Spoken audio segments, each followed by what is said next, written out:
Dunia sedang berjalan menuju kehancuran, karena kehancuran itu sendiri kita undang dan meninggikan sekulerisme setinggi langit, bahkan menembus langit. Setiap peristiwa global membawa umat manusia ke ambang perang nuklir. Apakah manusia modern siap?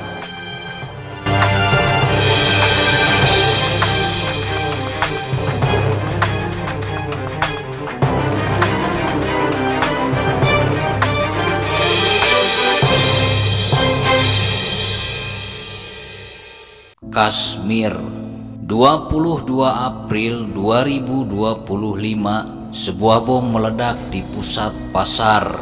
Pemerintah India bergerak cepat merespon. Mereka menuduh dengan keras bahwa Pakistan adalah dalang dari kelompok militan tersebut, bahwa serangan itu didukung penuh oleh kelompok militan yang bersembunyi di balik garis perbatasan Pakistan.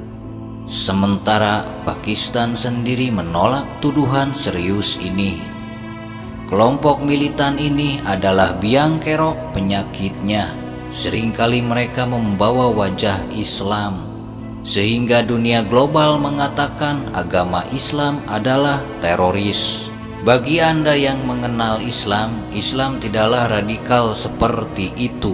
Tidak ada ajaran dalam Islam membunuh nyawa yang tidak berdosa. Hal ini kurang lebih sama dengan apa yang terjadi di Timur Tengah. Berawal dari Libya, Irak, dan Suriah yang kemarin terjadi, seolah para militan itu adalah Islam. Buktinya, teroris militan itu yang menumbangkan rejim Assad di Suriah justru lekat dan bersahabat dengan dunia Barat dan Arab Saudi. Dan dunia Barat serta Arab Saudi bukanlah cermin dari Islam itu sendiri. Jika ada kelompok militan teroris yang mengaku Islam atau memakai wajah Islam, mereka pasti bersahabat dengan dunia Barat dan Arab Saudi.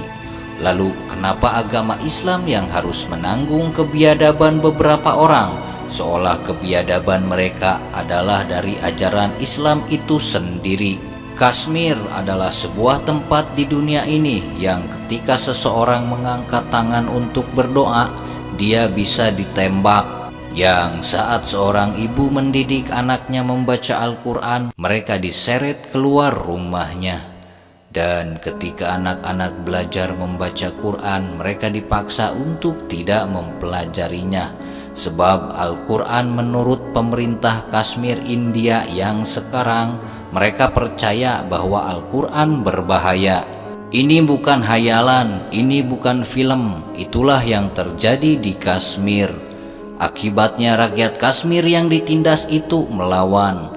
Itu wajar, sebab jika semut diinjak saja, maka ia akan menggigit. Ini manusia, bukan hewan.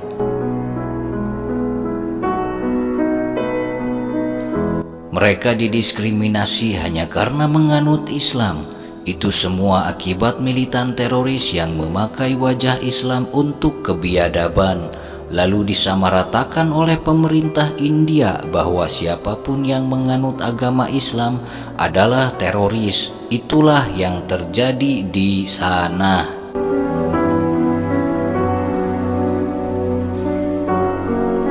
Tidak ada kebiadaban dalam Islam jika Anda mau mempelajari Islam secara benar dan lengkap.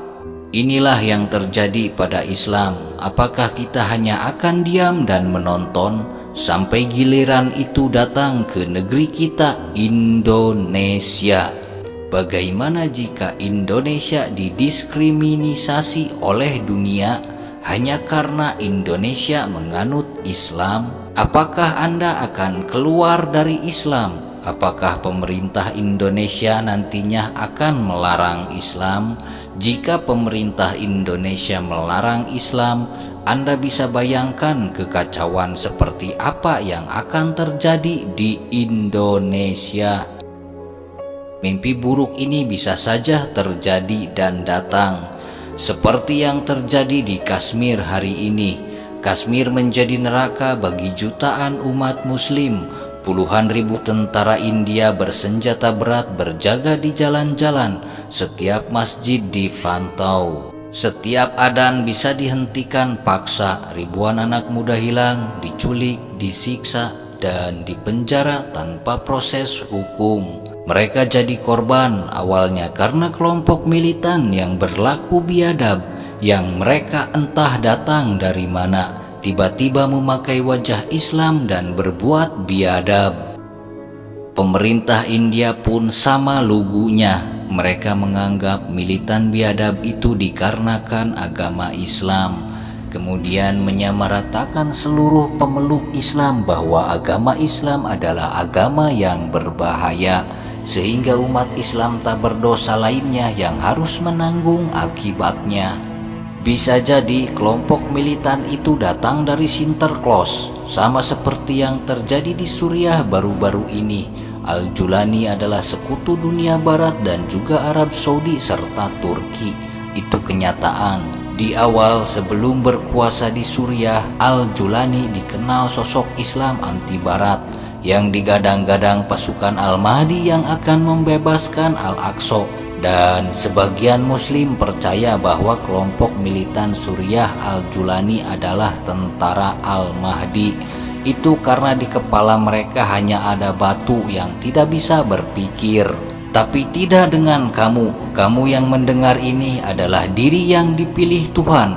Anda dipilih tidak terkena fitnah besar di akhir zaman. Saya tidak tahu mengenai orang lainnya yang tidak mendengar video ini. Tapi kamu yang mendengar video ini adalah cahaya yang menyilaukan. Setiap kegelapan yang didekatkan padamu, kegelapan itu akan sirna dan meleleh karena sinarmu terlalu bercahaya. Akhirnya kebenaran pun terungkap. Al-Julani setelah menggulingkan rejim Assad justru menjadi sekutu Arab Saudi dan dunia barat. Tidak semua umat Islam bodoh. Anda yang mendengar ini bukanlah orang bodoh. Tapi saya tidak tahu terhadap umat yang tidak mendengar ini.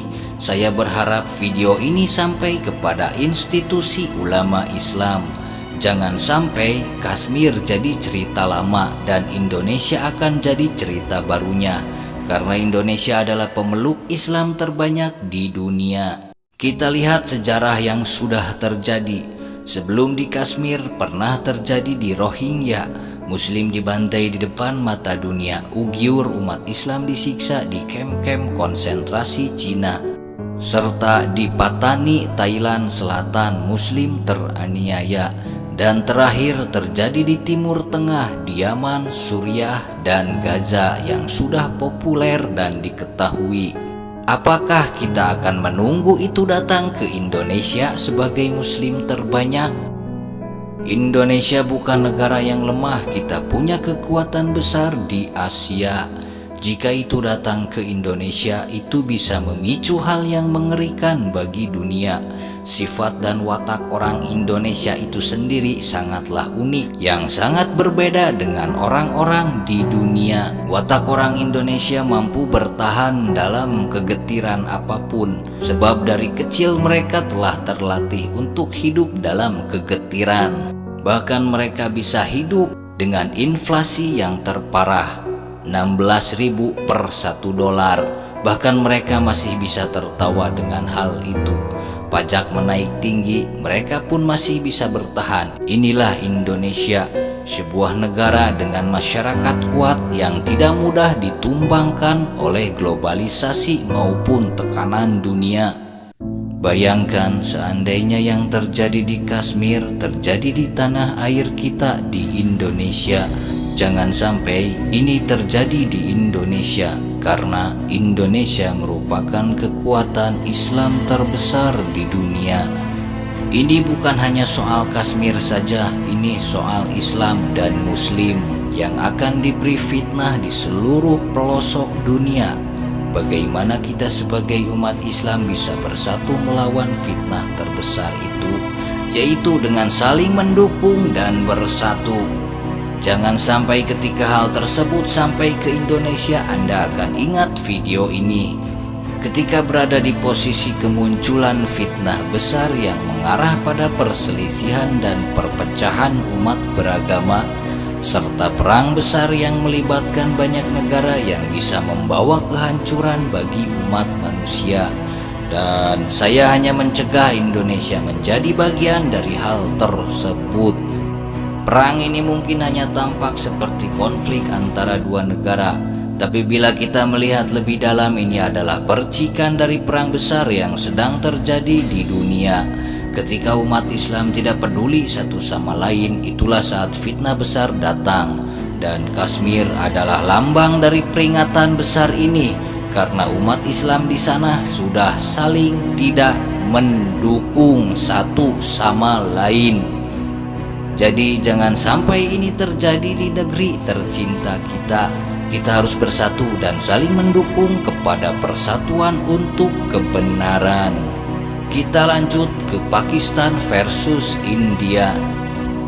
Tuduhan India itu bukan sekedar retorika. India mulai mengambil langkah nyata. Mereka menutup semua jalur perdagangan ke Pakistan dan mengusir semua diplomat Pakistan dari New Delhi dalam waktu 48 jam. Lalu mereka melakukan pengerahan besar-besaran pasukan ke perbatasan Pakistan, serta menyiapkan rudal jarak menengah di Kashmir dan Punjabi. Jika perang ini pecah, ini bukan hanya perang biasa, ini perang antara dua negara yang memiliki nuklir. Ini seperti diatur, karena bagaimana mungkin sebuah pertikaian kecil yang berubah menjadi krisis besar hanya dalam waktu 24 jam. Apa para pemimpin negara itu tidak mengikuti akal sehat? Apa mereka hanya mengikuti kemarahan dan dendam perang yang tumbuh di Kashmir dari dahulu? Karena fitnah yang terjadi sebab ada beberapa kelompok dengan perbuatan biadab lalu mengatasnamakan kelompok biadab itu adalah Islam.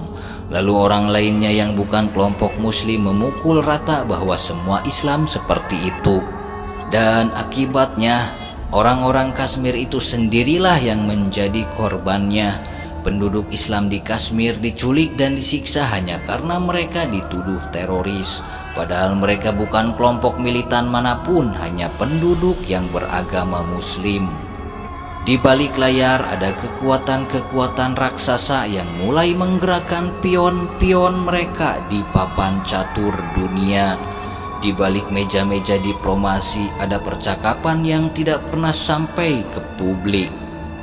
Seperti Cina dan Turki, mereka tidak tinggal diam melihat Pakistan terdesak sendirian. Karena mereka tahu jika India, sekutu dekat Israel dan Amerika, berhasil menguasai penuh Kashmir, maka jalur-jalur strategis perdagangan mereka terancam. Sementara itu, di sisi lain dunia, Turki melalui Presiden Erdogan secara terbuka mengutuk aksi-aksi militer India di Kashmir. Tidak cukup hanya dengan kata-kata, Turki mengirimkan bantuan drone canggih konsultan ke Islamabad, tim khusus intelijen untuk memperkuat pertahanan Pakistan. Turki dan Arab Saudi adalah biang kerok masalah. Mereka seperti ingin terjadi perang besar. Apakah mereka adalah bagian dari jari tak kasat mata sang Endoro Tuan Dajjal yang menginginkan irama perang besar untuk mengganti tatanan dunia? He said, this will all happen, the Messiah will arrive, the end rabbis illustrated how his name in the gematria, the numerology of his name actually means Messiah, and something could happen overnight that could lead to the reconstruction of the temple. Yes, he, I believe, is the Mashiach of Edom. See? A temple in return for being the king of the Jews. The one to redeem the sins of Esau through offering his assistance in rebuilding the Holy Temple on the Temple Mount and establishing the Jewish kingdom over all of mankind in Jerusalem. Turki dan Arab Saudi menggulingkan pemerintah Suriah melalui anjing-anjingnya, tapi itu tidak menimbulkan perang besar. Pemerintahan Suriah berhasil menahan diri, mereka mengalah pergi daripada terjadi pertumpahan darah yang lebih besar lagi. Kini mereka memainkan pion di Pakistan dan India. apakah mereka akan berhasil memicu perang besar? Ada kekuatan lain yang diam-diam tertawa di balik semua ini. Bagi Israel dan bagi Amerika Serikat, perang baru di Asia berarti peluang emas untuk mengalihkan perhatian dunia. Dunia hanya tinggal menunggu siapa yang akan lebih dulu memicu api pertama untuk medan global ini. Di sisi lain, India tidak tinggal diam. Perdana Menteri India mengadakan pidato nasional yang disiarkan ke seluruh dunia. Dia berkata, "Kami tidak menginginkan perang, tapi kami tidak akan ragu menghancurkan siapapun yang mengancam kedaulatan India," ujarnya. Itu adalah sebuah suara klasik yang munafik. Jika tidak ingin perang, maka diperlukan berunding, bukan saling kirim militer dan unjuk otot militer. Pemerintahan India yang sekarang sebenarnya menginginkan wilayah Pakistan untuk jadi wilayah India. Dunia global menunggu siapa yang akan memicu api pertama. Tapi ini bukan hanya soal perang di Asia Selatan. Jika rudal nuklir ditembakkan, efeknya global. Harga minyak akan meroket, ekonomi dunia bisa kolaps, kota-kota besar di India dan Pakistan berubah menjadi puing radioaktif. Musim dingin nuklir bisa terjadi, dunia yang kita kenal bisa berubah dalam hitungan jam. Beberapa sumber intelijen nasional membocorkan bahwa Israel telah mengirimkan unit-unit rahasianya ke India. Jika perang nuklir benar-benar pecah, dunia sedang duduk di atas bom waktu. Ya, ada kekuatan jahat yang menginginkan kehancuran terjadi secara global, dan mereka bukanlah negara. Satu ledakan nuklir bisa menjadi ledakan besar yang mengguncang seluruh bumi. Dalam 3 detik, kota berpenduduk jutaan bisa hilang, hanya tersisa kawah berdiameter 15 km. Angin panas membakar sampai radius 60 km. Dan itu baru permulaan. Awan debu raksasa naik ke langit menutupi matahari. Dalam berminggu-minggu, suhu bumi turun 10 derajat. Panen gagal, ekonomi bisa kolaps. Hujan radioaktif akan menghujani Asia Selatan, bahkan mungkin Eropa. Banyak yang bertanya mengapa Cina begitu berani, mengapa Turki ikut bertaruh, mengapa Israel ikut-ikutan, lagi-lagi mengapa Amerika Serikat ikut-ikutan. Jawabannya sederhana, mereka ingin mengubah dunia. Cina ingin mengalahkan dominasi Amerika. Turki ingin menjadi pelindung dunia Islam baru. Israel ingin menjadi dominasi dunia. Amerika ingin menjadi kuat lagi. India ingin Pakistan. Pakistan ingin mempertahankan kedaulatannya. Namun mereka semua tertipu karena ada kekuatan tak kasat mata di balik itu semua yang akan menghancurkan mereka sendiri. Ndorok Tuan Dajjal tidak berpihak pada satu negara. Ndorok Tuan Dajjal berpihak pada tujuannya sendiri, yaitu satu pemerintahan dunia. Pada akhirnya mereka yang bersekutu dengan Ndoro Tuan akan dilenyapkan untuk tujuan Ndoro Tuan itu sendiri, yaitu satu pemerintahan dunia. Pakistan bagi mereka adalah pion suci. Jika India tumbang, maka tatanan dunia pun berganti. Sebuah dunia baru tanpa hegemoni Barat. Jika sebaliknya Pakistan yang tumbang, maka dunia Barat semakin kuat. Bisa jadi pion dimainkan di negeri Indonesia atau negeri Islam lainnya untuk membinasakan Islam itu sendiri. Karena satu-satunya yang menghalangi tujuan Ndoro Tuan Dajjal hanyalah ideologi Islam. Baik Pakistan ataupun India yang menang, Ndoro Tuan yang menang.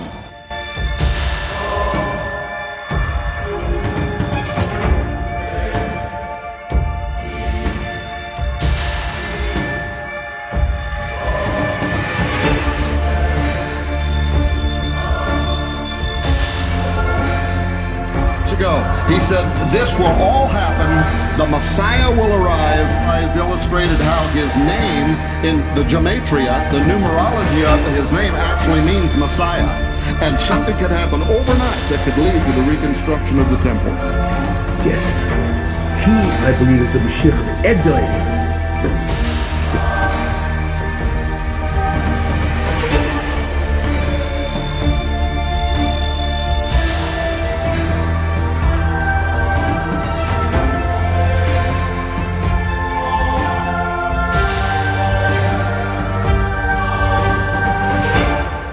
Perang dunia bagaimanapun bentuknya dan apapun pemicunya yang akan manusia global hadapi, ini bukanlah akhir dunia. Ini adalah titik balik, sebuah transisi menuju sesuatu yang lebih besar dari sekedar perang teknologi. Kita sedang menuju kembali pada dunia yang lebih sederhana, yang lebih mengenal nilai-nilai kemanusiaan. Bukankah dalam kisah-kisah nabi dan orang suci, kita selalu diajarkan tentang perjuangan, kesabaran, dan keberanian? Mungkin setelah gelapnya perang nuklir, dunia akan kembali mengenal itu. Dunia akan kembali belajar arti kehidupan yang sejati. Jadi apapun yang terjadi, perang ini akan mengubah dunia kita. Tapi mungkin setelah kegelapan itu, kita akan melihat dunia yang lebih sederhana, yang lebih menghargai keberanian dan lebih manusiawi seperti yang diajarkan oleh para nabi dan orang suci. Dan hanya sedikit manusia yang hidup pada saat itu, seperti banjir bandang Nabi Nuh. Hanya sedikit yang selamat, hanya di kapal itu saja. Dan sejarah itu akan terulang. Dan Anda yang mendengar ini, Anda adalah termasuk bagian jiwa yang selamat itu. Sebuah diri yang dipilih oleh Tuhan untuk selamat. Tapi saya tidak tahu mengenai orang lainnya yang tidak mendengar video ini. Terima kasih. Wassalamualaikum warahmatullahi wabarakatuh.